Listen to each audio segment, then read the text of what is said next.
Okay, this is really kind of PSP 101, but for some people with blending an image into a new texture, they're confused about how that might work.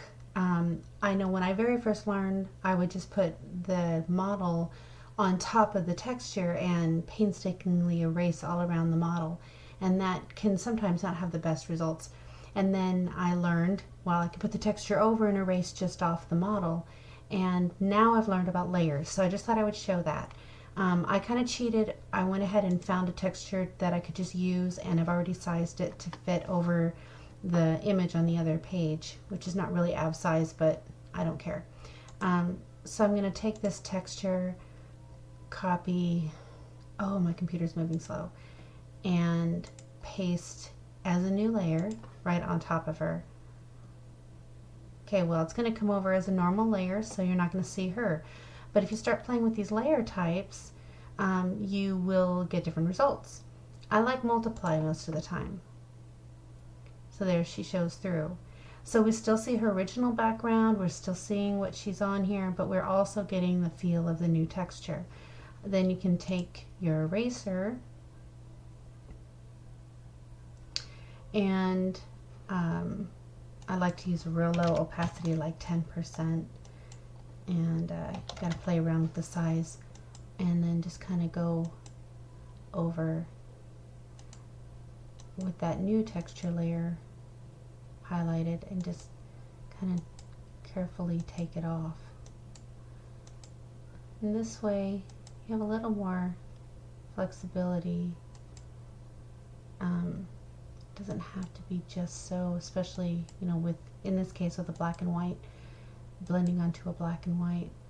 My computer is being really slow. It shouldn't have this delay, sorry. But anyway,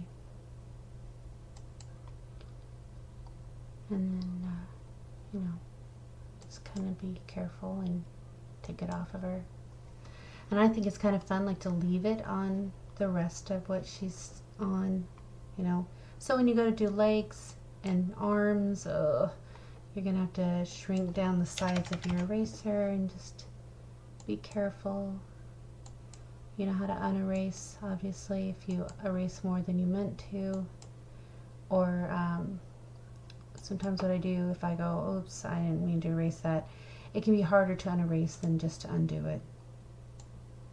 But sometimes unerase is necessary. Anyway, so shrink this down again and get onto her toes and that sort of thing.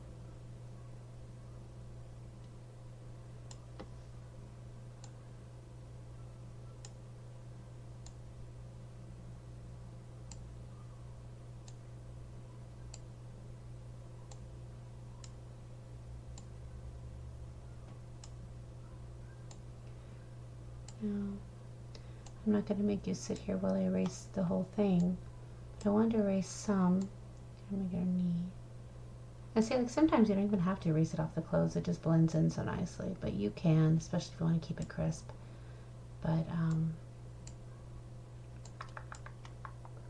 can get enough of this erased, because I want to show you that sometimes multiply isn't what you want to do. Sometimes you need to lower the opacity, whatever it is you're doing. Maybe it's too overwhelming and you didn't want it that much.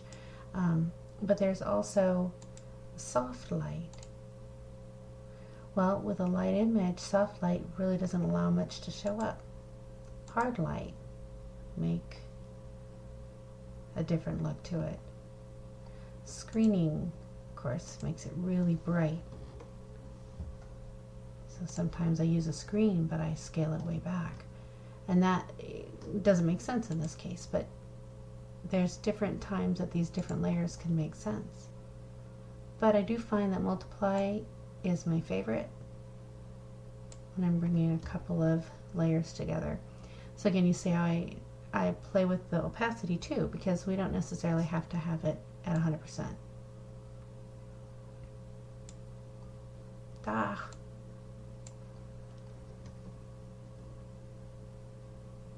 Anyhow, so you see I still need to erase off this arm and this foot, but you're not having to worry so much about getting every little edge, nook and cranny, and that can help.